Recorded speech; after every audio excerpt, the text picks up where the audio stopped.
নমস্কাৰ আপোনালোক সকলোকে মোৰ চেনেলটিলৈ স্বাগতম জনাইছোঁ। আজি মই লৈ আহিছোঁ বুটৰ দাইল আৰু পনীৰৰ এটা ৰেচিপি, একেবাৰে সহজ। আহকচোন আৰম্ভ কৰোঁ। হয়, এয়া মই কেৰাহীত তেল লৈ লৈছোঁ।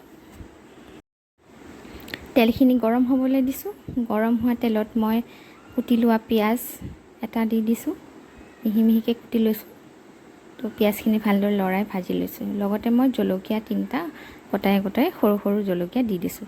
আৰু এয়া হৈছে আদা নহৰুৰ পেষ্ট মানে মই জাষ্ট থেথেলি লৈছোঁ, অলপ ইমান পেষ্ট বনাই লোৱা নাই। তো এইখিনিও মই তেলত দি ভালদৰে ভাজি লৈছোঁ। জ্বলাটো মই ভাঙি দিয়া নাই, বেছি জ্বলা হ'ব বুলি আপোনালোকে ভাঙিও দিব পাৰে। তো এতিয়া মই দিলোঁ জিৰা 1 চামুচ, সৰু চামুচেৰে ধনিয়া 1 চামুচ আৰু হালধি অকণমান। অনুমান কৰি দিব কেনেধৰণৰ ৰংটো বিচাৰে। কমেই দিব লাগে, বহুত বেছি দিলে বেয়া লাগে।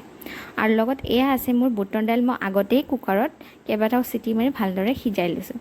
এতিয়া মই বুটৰ দাইলৰ পানীৰ সৈতে অলপকৈ তেলখিনিত দি আছোঁ, মছলাখিনি যাতে জ্বলি নাযায় তাৰ বাবে। পানী দিয়া সলনি মই বুটৰ দাইলৰ পানীটোকে মানে দিছোঁ। তো এনেকৈ অলপকৈ মই এনেদৰে কৰোঁ মানে কেতিয়াবা। তো এনে ভালদৰে সেইখিনি মছলাখিনি ভালদৰে সিজাকৈ মানে ভাজি লৈছোঁ আগে। অৱশেষতহে মই বাকী থকা বুটৰ দাইলখিনি ঢালি দিলোঁ। তো ঢালি দি ভালদৰে লৰাই দিলোঁ। তো এয়া দেখিছে। তাৰ পাছত মই সোৱাদ অনুসৰি নিমখটো দি দিছোঁ। আপোনালোকে আপোনালোকৰ সোৱাদৰ মতে দিব।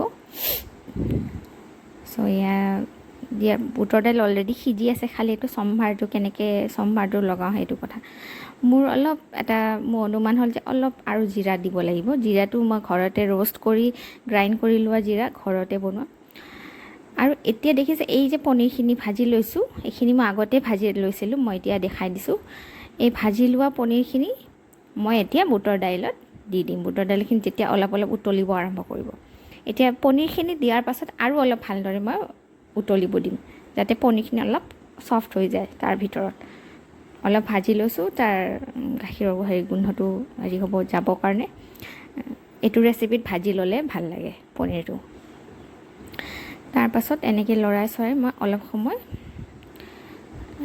ঢাকি দিম, ঢাকি দি বস্তুটো কোমল হ'ব দিম। এতিয়া লৈছোঁ এই লং, ইলাচি, ডালচেনি দেখিছে, মই এইখিনি খুন্দি ল'ম এটা খুন্দনাত। তো খুন্দি ল'লোঁ আৰু যেতিয়া ভালদৰে উতল অহা হৈ গ'ল, অৱশেষত মই এইখিনি গৰম মছলাখিনি দি দিছোঁ। আকৌ ভালদৰে গৰম মছলাখিনি দিয়াৰ পিছত লৰাই 2 মিনিটমান উতল আহিবলৈ দিম। তো মই অলপ থুপথুপীয়াকৈ বনাইছোঁ, আপোনালোকে কেনেকৈ ভাল পায় তেনেকৈ কৰি ল'ব পাৰে। মই ৰুটিৰ লগত খোৱা অনুমানত বনাইছোঁ।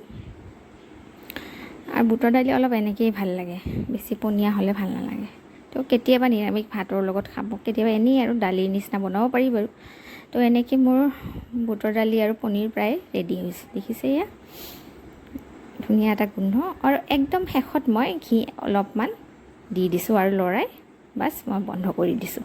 চ' এয়া হৈ গ'ল ৰেডি। কেনে পালে মোৰ ৰেচিপিটো জনাবলৈ নাপাহৰিব আৰু আগলৈ ভিডিঅ' চাই থাকিব। Thank U.